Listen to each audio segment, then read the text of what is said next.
The red tag on Calvin Trask's door looked harmless, but it was the first mistake Denise Lowell would not be able to take back. Juniper Crest Court was barely awake then, the kind of suburban cul-de-sac where every mailbox matched, every lawn edge looked trimmed with a ruler, and every front porch seemed designed to say the same polite thing without using words. The sprinklers hissed in thin silver arcs across the grass, dry oak leaves scratched along the curb, and somewhere near the entrance monument an HOA golf cart gave its soft electric whine as it rolled past the pool fence. Calvin stayed still. He stood inside the screen door with one hand resting on the frame. A quiet white man of 62 with gray at his temples, a flannel shirt buttoned wrong at the collar, and the weathered patience of someone who had lived through louder things than neighborhood committees. His house sat at the far bend of the court, where the afternoon sun hit the porch steps first, and the maple tree shaded the rail by 4 o'clock, and for 12 years that was exactly how he liked it. He had moved there with his wife, Ellen, when Juniper Crest still smelled of fresh sod and hot asphalt, before the stone sign at the entrance had been repainted 3 times, before the pool keycards got replaced, before the HOA portal began sending cold little emails with phrases like community harmony and exterior presentation. Back then, the porch had been her favorite place. She used to sit there with iced tea in a blue glass, watching the neighbor kids ride bikes in circles while Calvin pretended to read the paper and listen to her talk about planting lavender by the steps. Then one wet November morning, long after the kids had grown and the street had become quieter, she slipped on the old narrow step and caught herself hard against the original decorative rail, the kind that looked elegant from the sidewalk, but shook under real weight. Calvin never forgot that sound. Not the fall, because there had been no terrible fall, not really, just a sharp gasp, a mug breaking, and Ellen laughing afterward to make him stop worrying. But he remembered the hollow knock of that thin rail against its post. 2 months after she passed, he took it down himself. He replaced it with a solid pressure-treated porch rail built to hold a person, not just impress a committee. Thick posts, proper spacing, clean fasteners, a wider grip, simple lines, no decorative curls, no fake colonial spindles, nothing that belonged in a sales brochure. It was not fancy. It was safe. Every spring, Calvin checked the screws, sanded the rough edges, brushed away pollen, and leaned his weight against the top rail until it gave him the answer he wanted: no movement. The neighbors mostly ignored it, except old Mrs. Kelton next door, who once said it made the porch look sturdy, and Calvin had taken that as a compliment worth keeping. But Juniper Crest had changed while Calvin stayed quiet. The HOA had a new architectural committee, a new online complaint form, and a new habit of treating ordinary houses like showroom models that had disappointed someone important. People whispered about small fines for faded shutters, mailbox numbers half an inch too low, trash cans visible for 23 minutes past pickup, and planters described as seasonally inconsistent. It sounded ridiculous until a certified letter arrived. That was how HOA power worked. It arrived with clean margins, formal language, and an amount so specific it felt impossible to argue with. On that morning, the red tag hanging from Calvin's door was thick cardstock, laminated at the edges, clipped beneath the handle where anyone walking by could see it. The words were printed in crisp black letters under the Juniper Crest emblem, notice of architectural concern. Below that, in smaller type, was the first warning shot. Front porch rail appears visually inconsistent with approved neighborhood elegance standards. Calvin opened the door slowly, and the smell of warm asphalt, cut grass, and pool chlorine drifted in from the street as the golf cart whined again near the corner. He lifted the tag, read it once, then looked past the porch rail toward the silent houses lined up under the hard blue morning sky. Somewhere, a sprinkler head clicked and spat. Calvin did not frown. He simply folded the notice once, placed it on the small table beside Ellen's old blue glass, and rested his palm on the rail he had built for her. By 8:30, the sun had climbed high enough to turn the porch boards warm under Calvin's boots, and Juniper Crest Court had settled into its usual weekday performance of quiet perfection.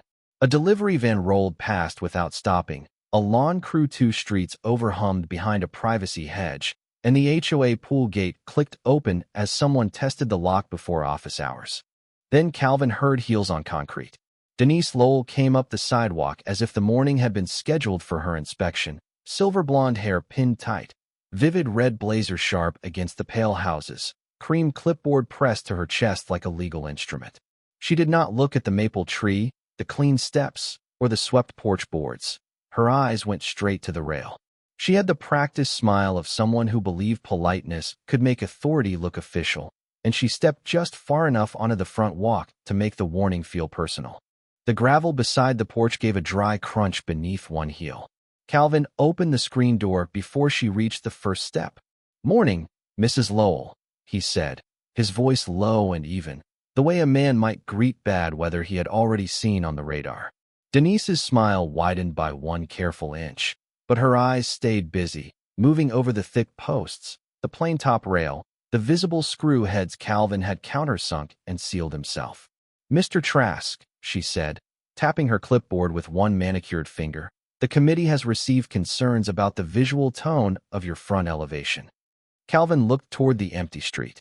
There were no neighbors outside, only curtains that seemed a little too still in 3 nearby windows. Denise lifted her phone and photographed the rail from the sidewalk, then from the walkway, then from an angle that made the handrail look heavier than it was. She crouched slightly, uncomfortable in her heels, and took another picture of the posts where the morning light showed the grain of the wood. "This is not about function," she said, as if function were a lower-class excuse. Calvin said nothing. The sprinklers across the street raked water against a white vinyl fence, and the smell of chlorine drifted faintly from the community pool beyond the hedges. Denise reached the bottom step and placed one hand on the rail, testing it not for safety but for authority, and seemed almost disappointed when it did not move.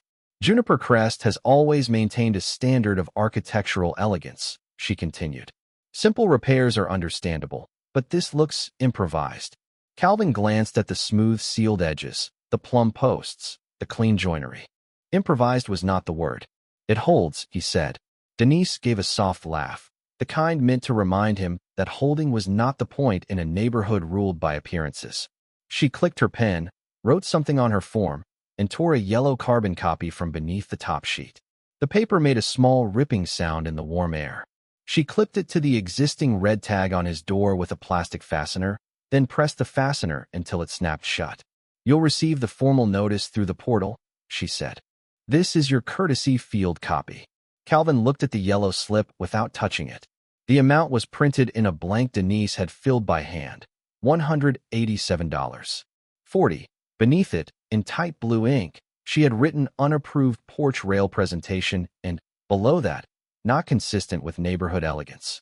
A smaller line listed a possible follow-up charge if the item remained unresolved after 10 calendar days. The number sat there like a joke with a letterhead. Denise tucked her pen back beneath the clip and lifted her chin toward the rail again. "You may replace it with an approved decorative model, submit a retroactive architectural application, or request a review hearing," she said. "But I would advise compliance before this becomes more expensive." Calvin opened the screen door a little wider, not inviting her in, just ending the conversation with the kind of silence that made people hear themselves. Denise hesitated, waiting for anger, embarrassment, maybe a plea about fixed income or grief or not knowing the rule. She got none of it. Calvin only nodded once, as if she had delivered a weather report, and said, "I'll keep the copy." That bothered her. Her heels clicked back down the walkway, her clipboard swinging with each step, and when she reached the sidewalk, she turned to take one last photograph of the porch from the curb. The golf cart whined again near the entrance sign, slow and official, while the yellow notice fluttered beneath the red tag on Calvin's door. He waited until Denise disappeared behind the hedges before he stepped outside, removed neither paper, and placed 2 fingers on the rail. It was still solid. Calvin left both notices hanging on the door until the sun shifted west, and every passing car had time to see them. That was not carelessness. That was evidence. By mid-afternoon, the red tag had curled slightly at one corner.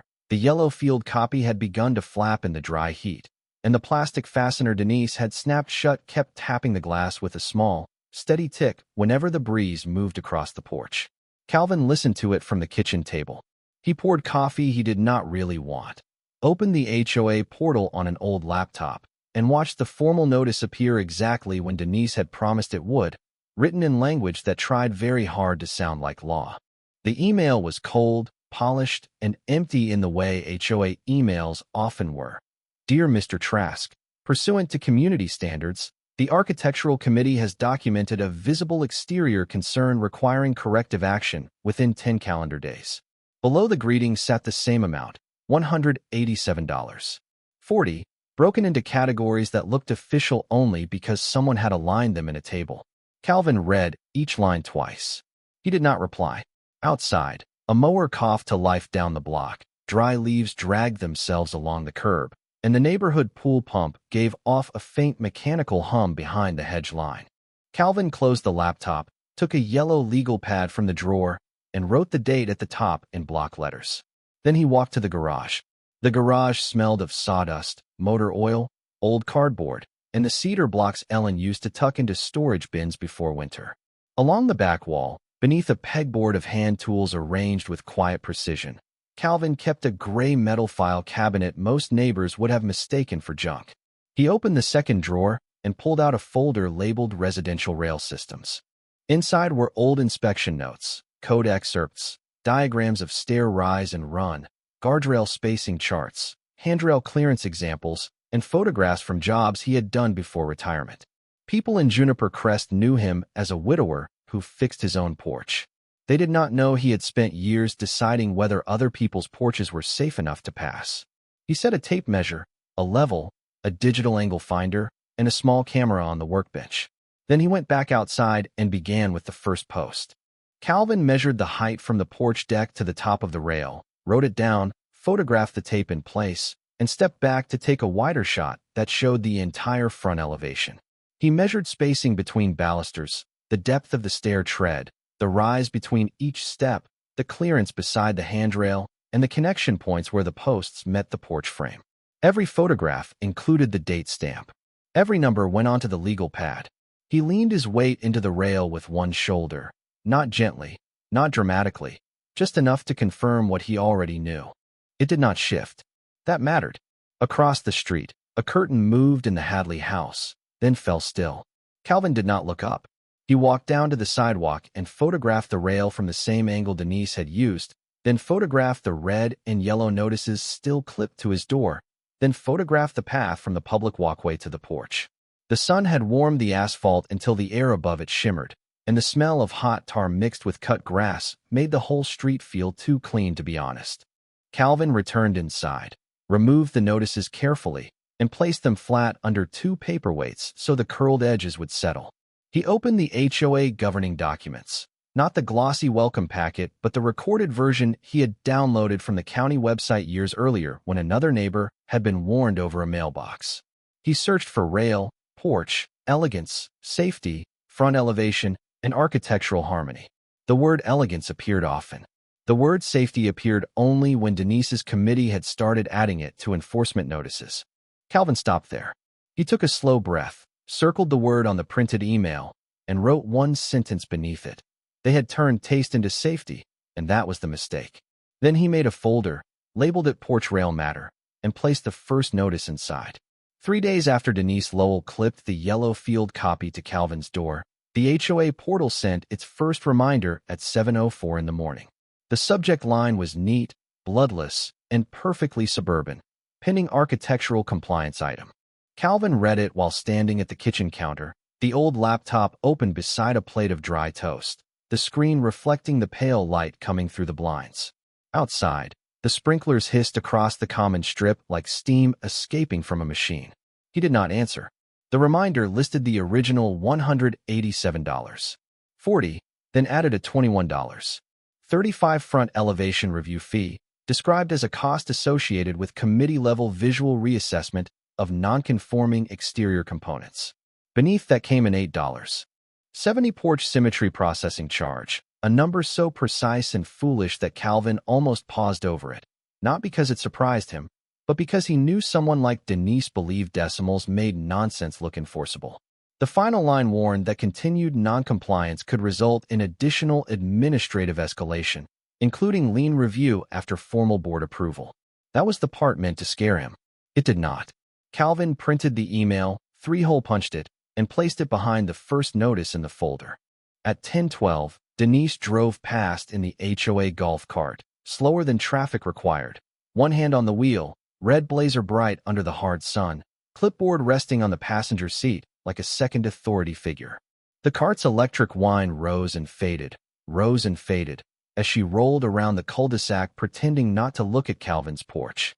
He was standing in the garage with the door half open, oiling the hinges on an old toolbox. She wanted an audience. He gave her a witness. By noon, another message appeared. This one marked courtesy follow-up, even though there was nothing courteous in it. The committee had scheduled a reinspection for the following morning and assessed a $14.95 courtesy rail reinspection fee in advance, because, as the email explained, committee volunteers' time must be protected from repeated unresolved visual concerns. Calvin printed that too. He underlined repeated unresolved visual concerns once, then wrote in the margin, "No standard cited." The smell of hot asphalt drifted through the open window, mixed with grass clippings and the faint chemical tang from the pool, and somewhere down the block a leaf blower whined against a driveway that was already clean. Juniper Crest Court was not a neighborhood without disorder. It was a neighborhood trained to hide disorder behind approved colors. The next morning, Denise returned with two committee members Calvin barely knew, both wearing name badges and the uneasy expressions of people who enjoyed power more when someone else spoke first. Denise stayed on the sidewalk this time, careful not to step too far onto the property, but she lifted her phone and took more pictures from public view. "Mr. Trask," she called, "this would be much simpler if you submitted a replacement plan." Calvin stood on the porch with one hand resting lightly on the rail. "I'm reviewing the basis for the notice," he said. Denise smiled at the committee members as if he had just proved her point. "The basis is clear," she said. "This rail is inconsistent with the neighborhood's safety and appearance expectations." There it was again. Calvin heard the word settle into the morning air more loudly than the sprinklers. Safety. He did not react. Denise continued, growing more confident in the silence, explaining that an unresolved violation could affect the property file, that future sale disclosures might include open compliance matters, that the board had remedies if homeowners refused reasonable correction. Her voice stayed sweet, but every sentence carried a little hook. Calvin nodded once at the end. "Please send everything through the portal," he said. That annoyed her more than anger would have. By evening, the third notice arrived as a certified letter, delivered in a stiff white envelope with a green receipt card and a return address printed in the HOA management company's font. Calvin signed for it, placed it unopened on the kitchen table, and waited until the mail truck had turned the corner before cutting the top edge cleanly with a pocket knife. Inside was a formal escalation warning, repeating the original fine, the two added fees, the reinspection charge, and a new $6.40 document handling assessment. Total due, $238.80. Calvin wrote the total on his legal pad. Then he opened the city website, found the building and safety department contact page, and placed Denise's notices in a row beside his measurements. The trap had enough weight now. He only needed to ask the right question. Calvin waited until the house was quiet before he wrote to the city. The kitchen clock clicked above the stove, the pool pump hummed faintly beyond the dark hedges, and the certified letter lay open beside the folder like it had finally said enough.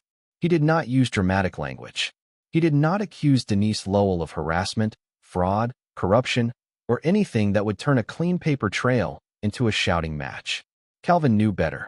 He opened a blank email to the building and safety department and typed the question slowly, the way he used to write inspection notes when one vague sentence could decide whether a railing passed or failed. If a homeowners association cites a front porch rail for failing to meet neighborhood safety and appearance expectations, must that safety standard be defined and applied uniformly to comparable porch rails within the same development? He stopped there for a moment. Outside, a dry branch scraped once against the kitchen window, and the sound was so small it made the silence feel wider. Then he attached the notices. The red tag, the yellow field copy, the portal reminder, the courtesy follow-up, the certified escalation letter. He attached his measurements next: rail height, baluster spacing, stair rise, tread depth, post attachment, lateral stability notes, dated photographs, and one wide shot from the sidewalk showing the porch exactly as any committee member would see it from public view. He did not include insults. Numbers were cleaner. By the time he clicked send, the email was less than half a page, but the attachments told the whole story in a language Denise could not soften with words like elegance. Calvin closed the laptop and sat in the dark kitchen with one hand wrapped around a cold mug of coffee. He thought of Ellen's blue glass on the porch table, the one he still kept there on warm mornings, and the way she had once told him that safe things did not have to be beautiful to matter. He slept better than he expected. The reply came 2 mornings later at 9:18, while the HOA golf cart was making its slow loop past the entrance monument and the sprinklers were clicking through their second cycle. The sender was not a lawyer. That made it stronger.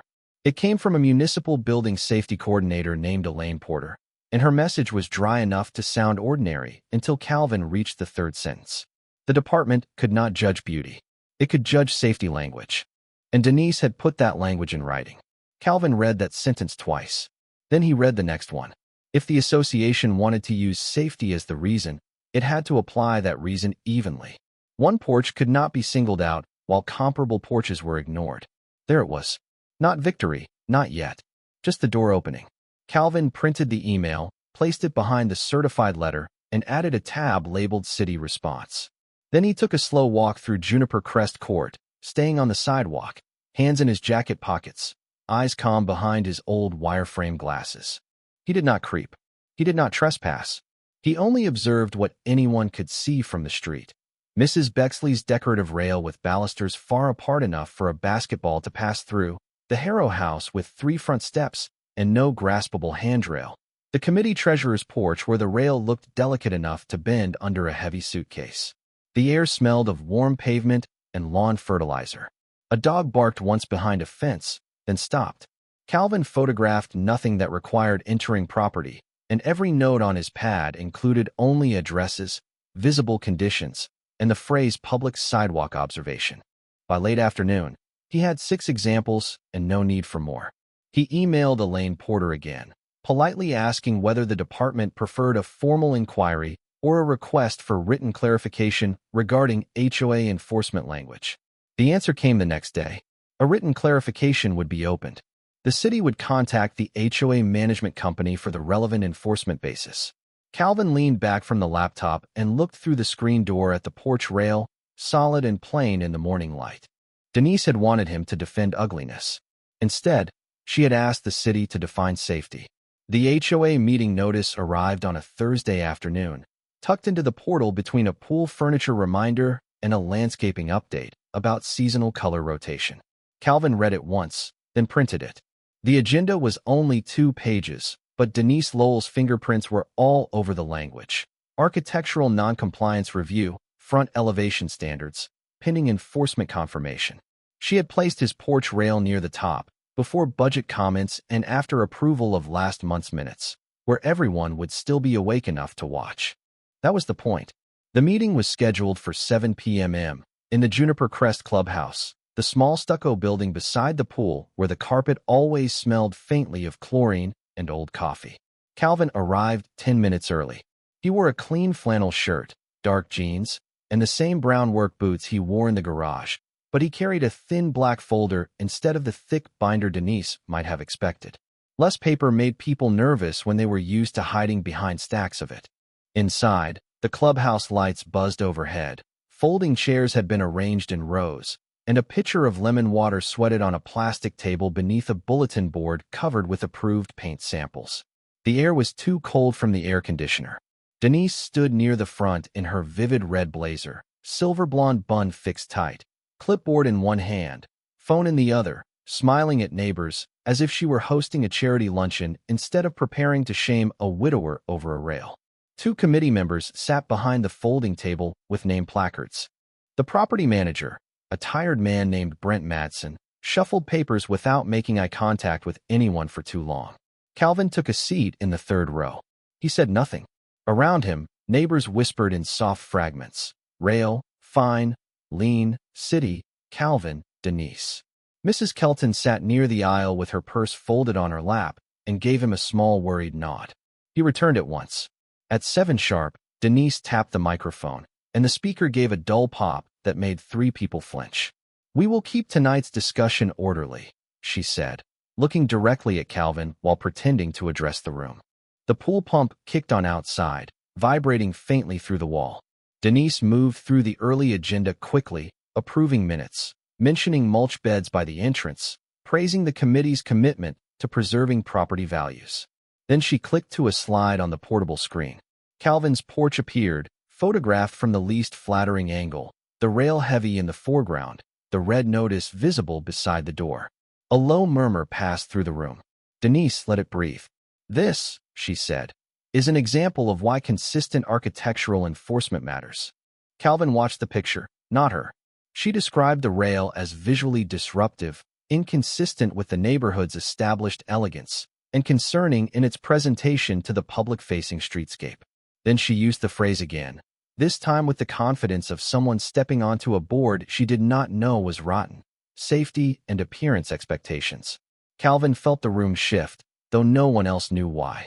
Denise looked pleased with herself. Brent Madsen cleared his throat and asked whether Mr. Trask wished to make a statement before the committee recommended enforcement confirmation to the board. Denise's smile said she expected embarrassment, apology, maybe a request for more time. Calvin stood slowly. The chair legs made a quiet scrape against the clubhouse floor. He did not carry the folder to the microphone yet. He simply faced the board and asked, "Is the committee confirming that this is a safety issue or only an appearance issue?" Denise blinked once, then recovered. "It is both," she said. "A rail can affect the presentation and perceived safety of a home." Calvin nodded, as if she had answered a routine inspection question exactly as expected. "Thank you," he said. The room grew still. Denise frowned slightly, because no one who was losing usually said thank you that calmly. Calvin walked to the front table, opened his folder, and removed one printed email from the city. Calvin placed the printed city email on the folding table with the care of a man setting down something fragile enough to break pride. The paper made no dramatic sound, just a soft slide against the plastic surface, but the room seemed to hear it anyway. Denise Lowell looked at it, then at Calvin, then at Brent Madsen, whose tired expression had changed into the guarded look of a man recognizing paperwork he should have seen earlier. Calvin did not smile. He adjusted his glasses and said, "I asked building and safety a narrow question." The air conditioner clicked above them, pushing cold air across the clubhouse, and the faint smell of chlorine from the pool mixed with burned coffee from the side table. Because the committee used safety language in its notice, Calvin continued, "I asked whether that standard had to be defined and applied consistently." Denise lifted her chin. "The city does not control our aesthetic guidelines," she said, too quickly. Calvin nodded once. "That is correct." For half a second, Denise looked relieved. Then Calvin turned the page toward Brent. "But this is not only an aesthetic notice anymore." Brent picked up the email, read the first paragraph, and stopped blinking as often. One of the committee members leaned toward him, whispering, but Brent raised a hand without looking away from the paper. Calvin removed the next sheet from his folder, a clean summary with the HOA notice language highlighted in yellow. "Fails to meet neighborhood safety and appearance expectations." He placed that beside the city email. Then he placed the certified escalation letter beside both. 3 papers. That was enough. Denise's smile thinned. The neighbors behind Calvin leaned forward in their folding chairs, shoes scraping softly against the carpet, purses rustling, someone's water bottle crackling under a tightening hand. Mrs. Kelton whispered, "Oh my," barely loud enough to hear. Brent read aloud because he had to, because silence would have looked worse.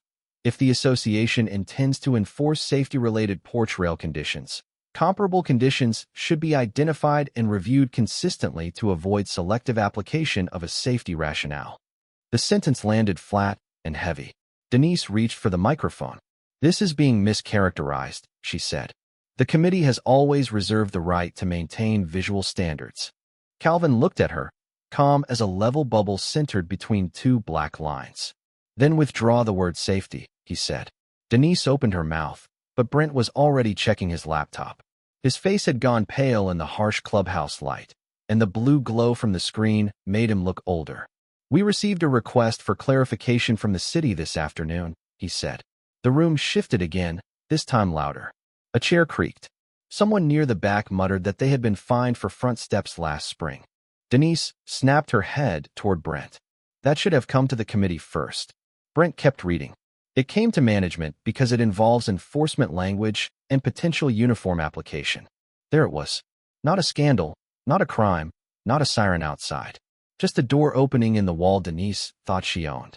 Calvin slid one more paper from his folder, not photographs, not accusations, only a one-page list of visible porch and handrail conditions observed from public sidewalks on Juniper Crest Court. No names beyond addresses. No insults. No trespassing. Brent saw the list and exhaled through his nose like a man watching a budget line turn into a problem. Denise saw it too. For the first time that night, her hand tightened around the clipboard hard enough to bend the top sheet. Calvin did not need to say that her own porch was on that street, or that 2 board members had decorative rails too low to support anyone safely. The city would measure what mattered. Brent turned back to the room and spoke slowly. Until this is clarified, I recommend tabling enforcement on this item and suspending similar rail-related notices. Denise stared at him as if he had betrayed the crown. We cannot let one homeowner derail the authority of this committee, she said. Calvin finally took the microphone, not to argue, but to make the room understand the trap had been built by her own words. I did not ask the city to judge elegance, he said. I asked them to define safety. The clubhouse went silent except for the pool pump vibrating through the wall. Brent closed the folder in front of him. Then we will need inspections, he said, for every comparable porch rail in the community. Denise looked at the screen still showing Calvin's porch, and the confidence drained from her face in small, visible stages. The rail she had mocked sat there in the projected image, plain and square and solid. Suddenly, it did not look ugly. It looked like evidence. The inspection schedule appeared in the portal the following Monday at 6:42 a.m., slipped between a reminder about pool guest limits and a cheerful announcement about fall wreath guidelines. Calvin printed it before the sun had cleared the roofline across the street. The document was plain, administrative, and devastating in the way only municipal paperwork can be devastating. All comparable homes with front porch rails, handrails, guardrails, or 3 or more exterior steps would receive a visible condition review within 14 calendar days. The original rail notice was placed on hold. So were every similar notice and fee. At 9 o'clock sharp, Brent Madsen drove in behind a white city vehicle with a magnetic building and safety placard on the door, and Denise Lowell followed in the HOA golf cart, wearing the same vivid red blazer, but none of the earlier shine. The cart's electric whine sounded smaller now. Denise still carried her clipboard, but she held it low against her hip instead of high against her chest. And when Mrs. Kelton opened her curtains to watch, Denise did not look up. Calvin stood on his porch with a mug of black coffee, not hiding, not performing, just present. The city inspector, a broad-shouldered woman in a navy polo named Marla Jensen, began at the entrance side of the court with a tablet, a tape measure, and the flat expression of someone paid to measure things people preferred to describe. That changed the whole street. Opinion had ruled Juniper Crest for years. Now inches did. At the Bexley house, where the owner had allowed access after receiving the city notice, the decorative white rail looked graceful from the sidewalk, but the top rail sat too low beside the porch landing, and one post shifted when Marla applied lateral pressure with one gloved hand. Denise wrote something quickly, then scratched it out. Across the street, the committee treasurer's front steps had 4 risers and no graspable handrail. Only 2 ornamental columns that looked impressive in real estate photos and offered nothing to hold. At the Harrow place, the spacing between decorative spindles was wide enough that Marla measured it twice, then took a photograph from public view and entered a note. Neighbors began appearing in doorways. They did not shout. They watched. The sound of sprinklers, leaf blowers, and distant pool machinery felt strangely loud under all that silence. Every few houses, Brent glanced at Denise as if hoping she might have a better explanation for the mess she had opened, but Denise's face had settled into a tight, pale stillness. The inspection reached Calvin's porch just after lunch, when the asphalt smell rose from the cul-de-sac and the heat made the air shimmer above the curb. Marla climbed the steps, measured the rail height, checked the baluster spacing, examined the post connections, and pressed firmly against the top rail. It did not move. Calvin stood by the door with his hands at his sides. Denise stood on the walkway, refusing to look directly at him. Marla entered the final measurement into the tablet and said, "This one appears compliant based on visible conditions." 7 words. That was all it took. Mrs. Kelton heard them from next door and covered her mouth with one hand. Brent looked down at the original violation packet and rubbed his forehead. Denise's clipboard dipped another inch. By the end of the week, the portal showed a new notice to all residents. Rail-related enforcement actions were temporarily suspended pending policy clarification and uniform review. The $187.40 fine disappeared from Calvin's account first, then the $21.35 review fee, the $8.70 processing charge, the $14.95 reinspection fee, and even the ridiculous $6.40 document handling assessment were reversed with the phrase administrative correction. That phrase spread through the neighborhood faster than gossip because it was gossip with a receipt. Residents began checking their own accounts and finding old porch-related penalties marked for review. Front step presentation fees, decorative rail mismatch charges, handrail visibility notices, elevation harmony warnings. Some had paid quietly because they were elderly, busy, widowed, or simply tired. Now they wanted answers. At the next emergency board session, Brent presented a refund exposure estimate that made the room go still.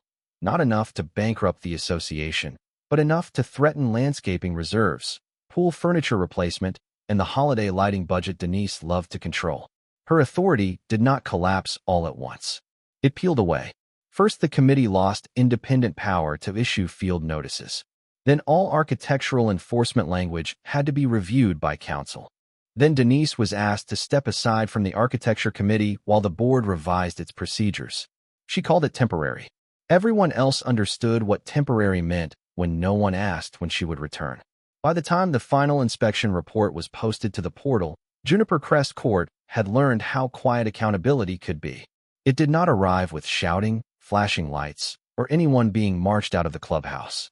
It arrived as a 12-page municipal summary with clean headings, numbered findings, and a closing paragraph that made Denise Lowell's entire campaign against Calvin Trask collapse under its own wording. The city found Calvin's rail compliant. It met visible safety expectations for height, spacing, attachment, and stability. Several prettier decorative rails did not. More importantly, the report stated that the HOA had used safety-related language selectively, without a written uniform inspection process, and therefore could not enforce rail-related penalties until every comparable home had been reviewed under the same standard. That was the legal slap. Denise had wanted one quiet widower's porch inspected for taste. By the end of the report, every porch under her committee's authority had to be inspected for safety. Calvin read the report at his kitchen table while the morning sprinklers hissed across the common grass and dry leaves scratched along the curb outside. He did not smile much. He only placed the report behind the city email, behind the certified letter, behind the red tag and yellow field copy, and wrote one final note on the front of the folder, closed by uniform review. At the emergency HOA meeting that evening, the clubhouse was fuller than Calvin had ever seen it. The air smelled of chlorine, coffee, printer toner, and the faint nervous perfume of people who had once ignored small injustices until those injustices appeared on their own account statements. Brent Madsen stood at the front table and read the board's required actions in a flat voice. Calvin's fine was permanently voided. All related fees were reversed. Previous porch and handrail penalties would be audited for refund eligibility. Architectural notices would no longer include safety language unless supported by city-recognized criteria. And no committee member could issue field violations without management review and documented authority. Each sentence took something from Denise. Not her house, not her freedom, not anything dramatic enough for a headline, but the thing she had valued most, the ability to make other people feel small with a clipboard. Then came the final motion. Denise Lowell was removed as chair of the architectural committee pending a full governance revision, and her authority to issue inspection notes, courtesy warnings, or field copies was suspended immediately. No one clapped. That made it worse. A room that once feared her simply watched her become ordinary. Denise sat rigid in her red blazer, hands folded over the clipboard she was no longer allowed to use, while Mrs. Kelton quietly asked whether widowed residents who had paid old porch fees would be contacted directly. Brent said yes. Calvin looked down at his boots. That mattered more than Denise's embarrassment. Over the next month, Juniper Crest changed in small practical ways. The portal gained an appeal link that actually worked. Violation letters had to cite specific provisions instead of polished phrases. Residents over 70 could request assistance before fines escalated. Field photographs had to be taken from public areas, and no committee member could step onto private property without permission or documented necessity. The neighborhood did not become perfect. No neighborhood does. But it became harder for one person's taste to masquerade as law. Calvin's rail stayed exactly where it was. He sanded it lightly on a cool Saturday morning, brushed away the dust, and sealed the wood while the pool pump hummed behind the hedges and the golf cart passed without slowing. The plain rail caught the sun in its new coat, solid and unashamed, not elegant in Denise Lowell's language, but dependable in the only way that had ever mattered to Calvin. Mrs. Kelton walked over later with a plate of lemon cookies and rested one hand on the rail before climbing the steps. "Feels safe," she said.